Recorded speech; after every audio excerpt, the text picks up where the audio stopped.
Hi ಎಲ್ಲರಿಗೂ ನಮಸ್ಕಾರ. ನಾನಿವತ್ತು ಸಬ್ಬಸಿಗೆ ಸೊಪ್ಪಿನ ಬಸ್ಸಾರು ಹಾಗೆ ಪಲ್ಯನ ಮಾಡ್ತಾಯಿದ್ದೀನಿ. ವಿಡಿಯೋ ಕೊನೆ ತನಕ ನೋಡಿ, ಇಷ್ಟ ಆದರೆ ಲೈಕ್ ಮಾಡಿ. ನಾನಿಲ್ಲಿ ಮೊದಲಿಗೆ ಬೇಳೆ ಮತ್ತು ಹೆಸರು ಕಾಳನ್ನ ಚೆನ್ನಾಗಿ ತೊಳೆದು ನೀರು ಎಷ್ಟು ಬೇಕೋ ಅಷ್ಟು ಹಾಕ್ಕೊಂಡು ಕುದಿಯೋಕ್ಕೆ ಇಡ್ತಾಯಿದ್ದೀನಿ. ಸ್ವಲ್ಪ ಉಪ್ಪನ್ನು ಕೂಡ ಹಾಕ್ತಾಯಿದ್ದೀನಿ. ನೀವಿಲ್ಲಿ ಮೊಳಕೆ ಕಟ್ಟಿರೋ ಕಾಳುಗಳನ್ನು ಕೂಡ ಯೂಸ್ ಮಾಡ್ಕೋಬೋದು. ನಾನಿಲ್ಲಿ ತೊಗರಿಬೇಳೆ ಹಾಗೆ ಹೆಸರು ಕಾಳನ್ನ ಹಾಕ್ಕೊಂಡಿದ್ದೀನಿ. ಇವಾಗ ನಾನು 5-6 ಸಲ ಚೆನ್ನಾಗಿ ತೊಳ್ಕೊಂಡು ಸಬ್ಬಸಿಗೆ ಸೊಪ್ಪನ್ನು ಚೆನ್ನಾಗಿ ತೊಳೆದು ಸಣ್ಣಕ್ಕೆ ಹೆಚ್ಕೊತಾ ಇದ್ದೀನಿ. ಇದು ತುಂಬ ಹೆಲ್ದಿಯಾಗಿ ಕೂಡ ಇರುತ್ತೆ, ತುಂಬ ರುಚಿಯಾಗಿ ಕೂಡ ಇರುತ್ತೆ. ಚಿಕ್ಕ ಮಕ್ಕಳು ಕೂಡ ತುಂಬ ಇಷ್ಟಪಟ್ಟು ತಿಂತಾರೆ. ನೀವು ಒಂದು ಸಲ ಮನೆಯಲ್ಲಿ ಟ್ರೈ ಮಾಡಿ ನೋಡಿ. ತುಂಬ ದೊಡ್ಡದಾಗಿ ಕಟ್ ಮಾಡ್ಕೋಬೇಡಿ, ನಾವು ವಿಡಿಯೋದಲ್ಲಿ ತೋರಿಸಿರೋ ಥರ ಸಣ್ಣ ಸಣ್ಣದಾಗಿ ಕಟ್ ಮಾಡ್ಕೊಳ್ಳಿ. ಇವಾಗ ನಾನಿಲ್ಲಿ 6-7 ಹಸಿಮೆಣಸಿನ್ಕಾಯಿನ ಹೀಗೆ ಚೆನ್ನಾಗಿ ಹುರ್ಕೊತಾ ಇದ್ದೀನಿ. ನೀವು ಖಾರ ಜಾಸ್ತಿ ತಿನ್ನೋ ಹಾಗಿದ್ದರೆ ಜಾಸ್ತಿ ತೊಗೋಬೋದು. ಈಗ ನೋಡಿ, ಬೇಳೆ ಹಾಗೆ ಹೆಸರು ಕಾಳು ಚೆನ್ನಾಗಿ ಬೆಂದಿದೆ.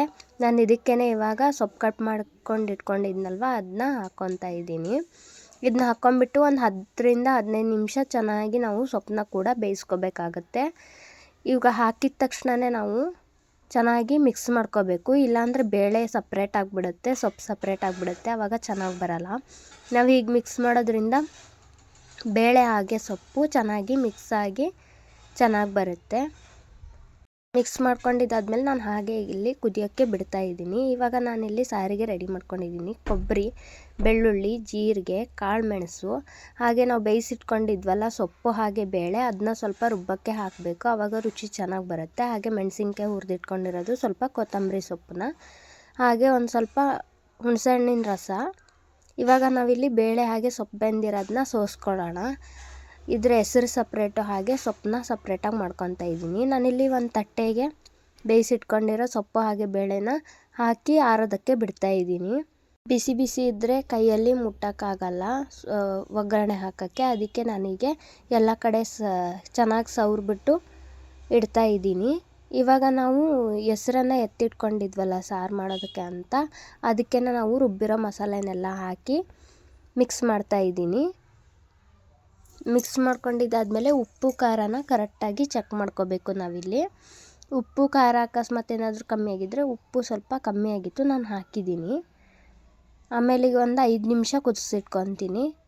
ಇವಾಗ ನಾವು ಪಲ್ಯಕ್ಕೆ ಸ್ವಲ್ಪ ಎಣ್ಣೆನ ಕಾಯಿಸ್ಕೊಂಡು ಅದಕ್ಕೆ ಒಂದು 5-6 ಒಣಮೆಣಸಿನ್ಕಾಯಿ ಹಾಗೆ ಒಂದು ಈರುಳ್ಳಿನ ಉದ್ದುದಕ್ಕೆ ಕಟ್ ಮಾಡಿಬಿಟ್ಟು ಹಾಕ್ಕೊಂಡಿದ್ದೀನಿ.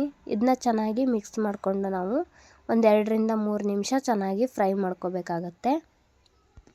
ಈರುಳ್ಳಿ ಒಣಮೆಣಸಿನ್ಕಾಯಿ ಫ್ಲೇವರ್ ಅಂತೂ ಈ ಪಲ್ಯಕ್ಕೆ ತುಂಬ ರುಚಿ ಕೊಡುತ್ತೆ. ನಾವು ಮೀಡಿಯಮ್ ಫ್ಲೇಮಲ್ಲೇ ಇಟ್ಕೊಂಡು ಇದನ್ನ ಫ್ರೈ ಮಾಡ್ಕೋಬೇಕು. ಇವಾಗ ನೋಡಿ, ಇದು ಚೆನ್ನಾಗಿ ಫ್ರೈ ಆಗಿದೆ.